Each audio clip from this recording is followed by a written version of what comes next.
Bwana Yesu asifiwe sana. Tunaendelea na kipindi chetu cha safari ya imani kupitia hapa Nonji TV. Na leo niko na huyu mtumishi wa Mungu aisee. Kwa majina unaitwa nani? Kwa majina naitwa John Lekondasi. John Lekondasi. Ndio. Aisee, wewe ni mwenyeji sana kanisani hapa? Niko hapa namtumikia Bwana hapa kwa nafasi nilionayo, ni mwenyekiti wa ujenzi, mwenyekiti wa uinjilisti. Aisee, wewe ni mwenyekiti wa uinjilisti? Yes, ndio. Hongera sana. Nimeona kanisa lenu limependeza sana, liko vizuri sana, nimebarikiwa. Hakika Bwana amefanya yote unayoyaona ni kwa utukufu wa Mungu. Aisee, ni kwa utukufu wa Mungu. Uliwezaje kusimamia masuala ya ujenzi mpaka kanisa limekuwa kwenye mazingira mazuri sana? Unajua maarifa tunayapata kwa Mungu, na pesa ziko kwa watu. Na watu ni watu wa Mungu. Kwa ni lugha yako inategemea namna gani watu wakakusikiliza na wakamjua Mungu na wakafanya kwa ajili ya Mungu, si kwa ajili yangu. Ndio. Aisee, jambo jema sana. Ndugu mtazamaji wa Nonji TV, huyu ni mkuu wa idara ya ujenzi wa mahali hapa. Sasa nimeona umependeza sana na leo nimeambiwa kuna tamasha kubwa sana mahali hapa.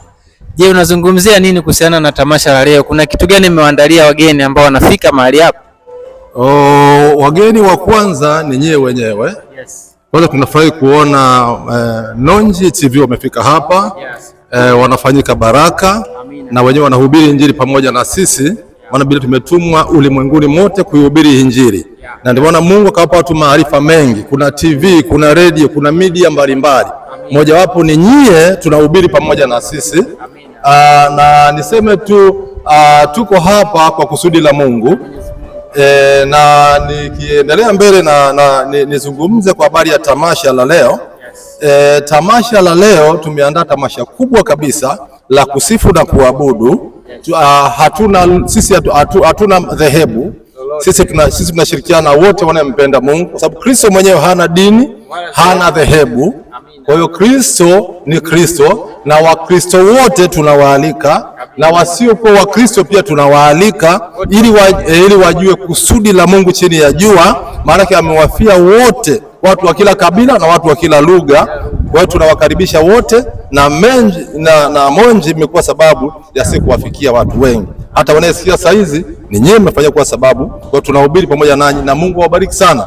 Tunawakaribisha tena na tena, na kama una maswali yoyote kuhusu leo, karibu. Asante. Swali langu la kwanza, nimeambiwa kuna kwaya mbalimbali zitafika siku ya leo. Kuna waimbaji wengi watafika siku ya leo. Je, kuna nini cha tofauti ambacho kitaweza kuwepo siku ya leo ambacho ni tofauti na tulivyozoea katika ibada zetu za kusifu na kuabudu? Asante sana. Naona natamani kujua kuna nini cha zaidi, kwa sababu kama ni kusifu na kuabudu tumesifu makanisani. Na leo kwa nini tunakuwa hapa? Unajua pia naye ni injili. Kumsifu Mungu pia ni moja ya injili.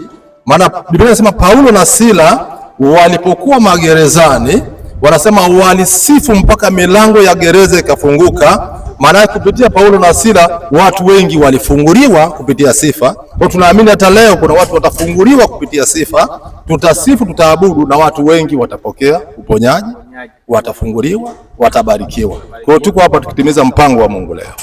Basi nafurahi sana kuwa na wewe. Shukrani sana. Tutaendelea kuwa na wewe. Tutapiga stori nyingi baadaye na wewe. Mungu akubariki sana. Amina, ubarikiwe, endelee na maandalizi ya tamasha. Amina sana. Amina, karibu sana mtumishi wa Mungu. Basi ndugu mtazamaji wa Nonji TV, tunaendelea na maandalizi haya ya tamasha ambalo leo tarajia kuanza hivi punde. Tuko live kabisa kutoka hapa Kinyerezi, na kanisa hili limeandaa tamasha kubwa sana la kusifu na kuabudu ambalo litakubariki, litakusifu, litakufanya uwe mtu wa kwanza kabisa kumuona Mungu kupitia mibaraka hii ya uimbaji. Endelea, tutakuwa live kabisa tukirusha matamasha haya live kabisa, tutakuwa mubashara kabisa kupitia Nonji TV. Huko na mimi mtangazaji wako Damson Notation, na nyuma ya kamera niko na JSM Miracle. Anaendelea kusababisha kabisa, tunakuwa live kabisa kupitia Nonji TV. Asante. Simu sasa tukaweke chaji.